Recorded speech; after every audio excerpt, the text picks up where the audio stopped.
Assalamualaikum warahmatullahi wabarakatuh. Apa kabar sahabat semua?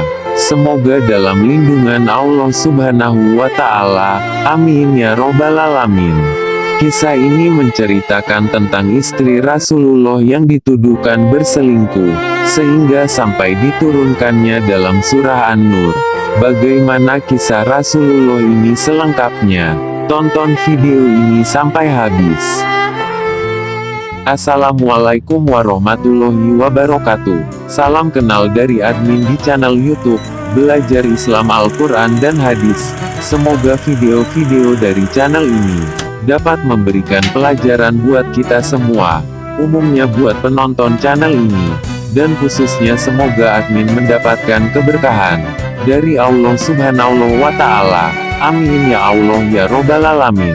Alangkah baiknya sebelum menonton video ini, bantu admin dengan cara like, follow, komen, dan subscribe, agar kamu tidak ketinggalan menonton video-video dari admin selanjutnya. Dalam menerima wahyu, ada kalanya wahyu yang berupa ayat-ayat Al-Quran itu turun untuk menjawab berbagai pertanyaan para sahabat. Ada juga kisah-kisah umat terdahulu, masalah hukum, ibadah, pergaulan sehari-hari sampai persoalan rumah tangga. Namun, ternyata Rasulullah Shallallahu Alaihi Wasallam pernah tidak menerima wahyu sama sekali dalam waktu sekitar 1 bulan.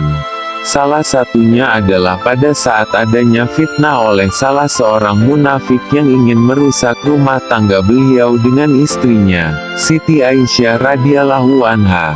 Fitnah itu terjadi saat berakhirnya perang antara kaum muslimin dengan Bani Mustaqik pada bulan Syaban tahun 5 Hijriyah.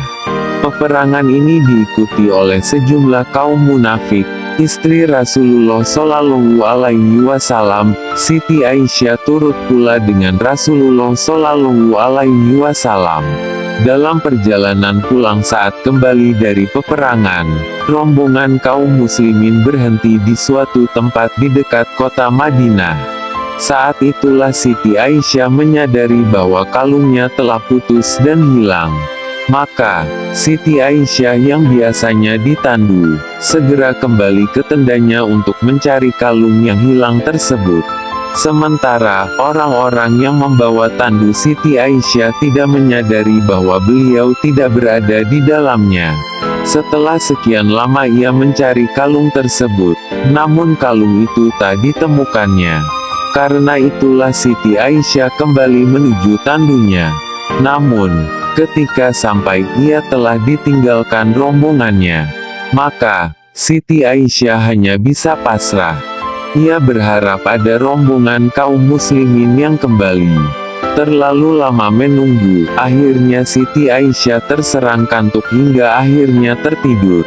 Tanpa diduga, di saat itu muncullah salah seorang anggota rombongan yang bernama Safwan bin Mu'attal As-Sulami Az-Zakwani radhiyallahu anhu lewat. Safwan ini bertugas sebagai anggota pasukan paling belakang. Melihat ada orang yang tertinggal, Safwan segera menjenguknya. Namun, setelah mengetahui yang tertinggal itu adalah Ummul Mukminin, Siti Aisyah radhiyallahu anha, Safwan pun berkata, "Innalillahi wa inna ilaihi rojiun," kata Safwan dengan terkejut. Safwan pun segera memberikan tunggangan untanya kepada Siti Aisyah radhiyallahu anha, sedangkan Safwan sendiri berjalan kaki sambil menuntun unta yang ditunggangi oleh Siti Aisyah radhiyallahu anha. Mereka berdua akhirnya berhasil menyusul rombongan kaum muslimin yang sedang beristirahat. Orang-orang yang menyaksikan kedatangan Ummul Mukminin bersama Safwan, muncullah desas-desus terhadap hubungan keduanya. Orang munafik seperti Abdullah bin Ubay bin Salul memfitnah bahwa Siti Aisyah telah berselingkuh dengan Safwan. Fitnah itu dengan cepat beredar hingga di Madinah sehingga menimbulkan kegoncangan di kalangan kaum muslimin. Karena tuduhan berselingkuh tersebut, sampai-sampai Rasulullah Shallallahu Alaihi Wasallam menunjukkan perubahan sikap atas diri Aisyah. Diceritakan karena peristiwa itu dirinya akhirnya jatuh sakit. Saat itu yang membuatku bingung ketika aku sakit, aku tidak melihat kelembutan dari Nabi Shallallahu Alaihi Wasallam seperti biasa yang aku lihat ketika aku sakit. Beliau hanya mengucapkan salam, lalu bertanya, "Bagaimana keadaanmu?" Kemudian pergi, kata Siti Aisyah yang terdapat pada kitab An-Nihayah fi Gharib al-Hadits. Kondisi fitnah itu tentu menyebar hingga mencapai 1 bulan lamanya. Dan selama itu pula, tak ada wahyu yang diterima Nabi Muhammad Shallallahu Alaihi Wasallam. Sampai kemudian, Allah Subhanahu wa Ta'ala mengabarkan berita gembira kepada Nabi Shallallahu Alaihi Wasallam yang menyatakan bahwa Aisyah radhiyallahu anha terbebas dari segala tuduhan perselingkuhan dan fitnah itu.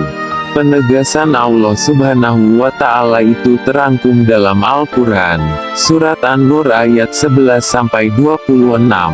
Dengan turunnya ayat tersebut, terbebaslah Siti Aisyah radhiyallahu anha dari tuduhan keji itu, hingga berbahagialah Rasulullah Shallallahu Alaihi Wasallam beserta sahabat-sahabat setianya.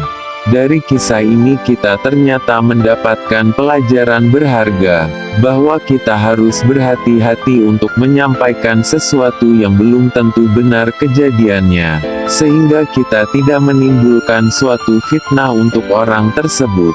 Dan kita juga harus mencari kebenaran jika berita tersebut ditujukan kepada diri kita, agar kita tidak melakukan hal yang salah dalam diri kita. Cukup sekian dari admin, semoga video ini dapat memberikan kita sedikit penjelasan dan pelajaran buat kita semua.